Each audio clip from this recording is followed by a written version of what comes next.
조선이라는 새로운 나라, 그 시작이 과연 평화롭고 순탄했을까요? 전혀요. 왕국이 제대로 서기도 전에 그 설계도를 두고 정말 끔찍한 피바람이 불었습니다. 지금부터 조선의 운명을 단 하룻밤에 바꿔버린 사건, 바로 제1차 왕자의 난, 그 중심으로 한번 들어가 보겠습니다. 이 모든 비극의 한가운데에는요, 바로 이 질문이 있었습니다. 한 명의 강력한 군주가 모든 걸 이끌어야 하는가? 아니면 사람이 바뀌어도 흔들리지 않는 아주 잘 짜인 시스템으로 나라를 다스려야 하는가? 이 거대한 철학적인 질문이 결국에는 칼과 피가 오가는 현실 싸움의 불씨가 된 거죠. 그리고 그 대립의 정점에 두 명의 거인이 서 있었습니다. 바로 행동가 이방원. 왕이라는 강력한 개인을 중심으로 나라를 세워야 한다고 믿었죠. 그리고 설계자 정도전. 왕은 상징일 뿐 재상 중심의 시스템으로 이상국가를 만들어야 한다고 꿈꿨습니다. 이 두 사람의 충돌이 앞으로 500년 조선의 방향을 결정하게 됩니다. 자, 그러니까 이 둘의 갈등은 그냥 내가 더 힘세 하는 그런 단순한 권력 다툼이 아니었어요. 국가를 어떻게 운영해야 하는가에 대한 정말 근본적인 비전의 차이였던 겁니다. 이 부분을 조금만 더 깊게 들여다볼까요? 이 표를 딱 보면 와, 이 두 사람 생각 정말 다르구나 바로 느껴지시죠? 이방원은 왕에게 모든 권력이 모여야 나라가 바로 선다고 봤고요. 반대로 정도전은 왕은 상징적인 존재고 유능한 신하들이 시스템으로 나라를 이끌어야 폭군이 나오지 않는다고 믿었어요. 이거 어디서 많이 들어본 얘기 같지 않으세요?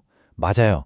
현대 정치의 강력한 대통령제냐 아니면 의원내각제냐 하는 논쟁과 정말 비슷합니다. 600년 전에도 똑같은 고민을 했다는 게 참 신기하죠. 이방원의 이런 현실적인 면모는 사실 조선이 세워지기 전부터 아주 잘 드러났습니다. 고려의 마지막 충신 정몽주를 자기 편으로 끌어들이려고 울픈 이 하여가, 이게 그냥 낭만적인 시 한 수가 아니었던 겁니다. 어차피 세상은 바뀌고 있으니 좋게 좋게 우리랑 같이 갑시다 하는 실용적인 제안인 동시에 따르지 않으면 어떻게 될지 모른다는 서슬퍼런 경고였죠.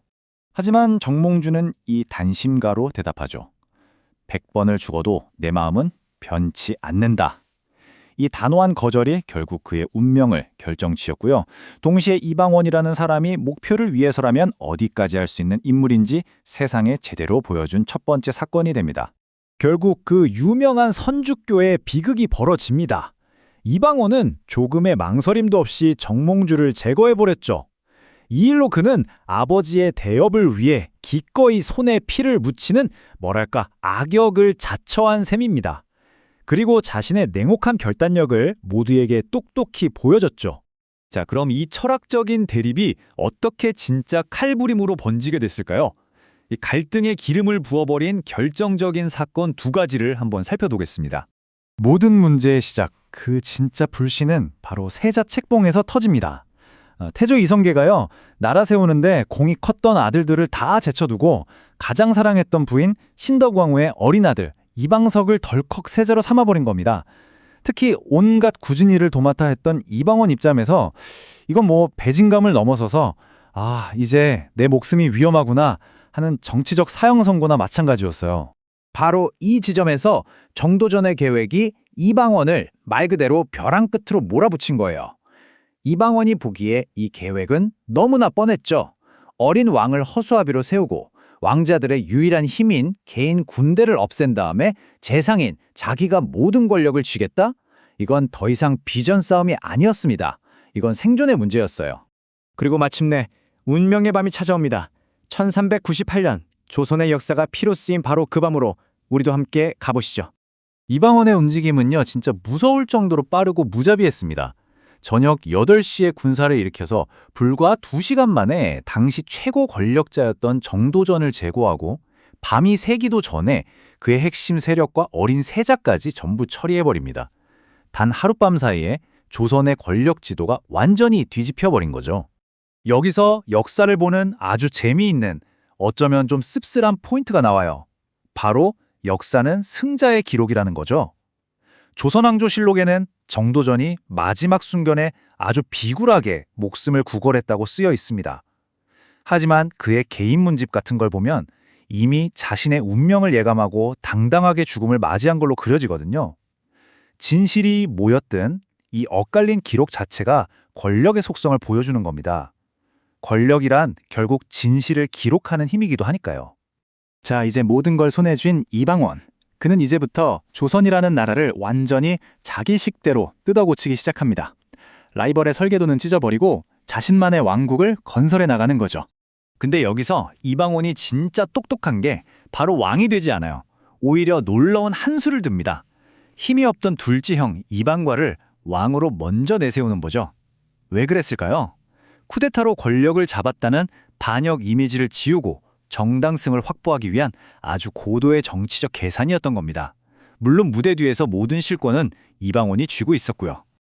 그리고 2년 뒤 또 한 번의 작은 난을 거치면서 모든 경쟁자를 정리한 그는 마침내 왕위에 오릅니다. 바로 조선의 제3대 왕, 태종. 그의 시대가 비로소 시작된 겁니다. 왕이 된 태종의 첫 번째 목표는 아주 명확했습니다. 바로 정도전이 만들려고 했던 재상 중심의 정치 시스템을 그냥 뿌리째 뽑아버리는 거였어요. 이 그림을 보시면 딱 이해가 되실 거예요. 태종은 육조 직계제라는 걸 만듭니다. 원래는 모든 행정부서가 의종부, 그러니까 지금의 국무총리실 같은 곳을 거쳐서 왕에게 보고했거든요. 이걸 싹 없애고 모든 부서가 왕에게 다이렉트로 보고하게 바꾼 겁니다. 중간 결제 라인을 없애버리고 모든 정보와 권력이 왕 한 사람에게만 집중되도록 만든 거죠. 정말 혁명적인 조치였습니다. 그런데 여기서 정말 역설적인 지점이 나타납니다. 자기 사병 뺏길까봐 난을 일으켰던 바로 그 태종이 왕이 되자마자 그 누구보다 철저하게 모든 왕족과 공신들의 사병을 없애버려요. 이게 뭘 의미할까요? 그의 진짜 목표는 개인의 군대가 아니라 오직 국가와 왕에게만 충성하는 강력한 중앙군대였다는 걸 보여주는 거죠. 자, 그럼 이 치열했던 싸움이 조선의 미래, 그리고 오늘날 우리에게 남긴 건 과연 무엇일까요? 마지막으로 이들의 이야기를 한번 정리해 보겠습니다. 승리한 태종은 강력한 왕권으로 조선 초기에 혼란을 정리하고 아주 안정적인 국가의 기틀을 마련했습니다. 이게 바로 훗날 그의 아들 세종이 마음껏 영향을 펼치며 찬란한 문화를 꽃피울 수 있었던 단단한 토대가 됐죠. 그럼 패배한 정도전은 그냥 역사에서 사라졌을까요? 아니요. 그는 역적으로 기록됐지만 시스템에 의한 통치라는 그의 이상은 결코 죽지 않았습니다. 오히려 조선 역사 내내 왕권과 신권이 부딪힐 때마다 끊임없이 다시 소환되는 아주 중요한 사상으로 남게 됐죠. 그러니까 이게 참 역사의 아이러니인 겁니다. 태종의 그 피로 얼룩진 권력 장악과 철권 통치가 없었다면 우리가 아는 위대한 세종대왕의 황금기는 어쩌면 불가능했을지도 모른다는 거죠. 600년 전 조선의 새벽을 열었던 이 거대한 싸움은 오늘을 사는 우리에게도 여전히 유효한 질문을 던집니다. 위대한 국가를 만드는 진짜 힘은 과연 한 사람의 강력하고 결단력 있는 리더십일까요? 아니면 리더가 누가 되든 굳건히 버텨주는 잘 만든 시스템일까요? 여러분의 생각은 어떠신가요?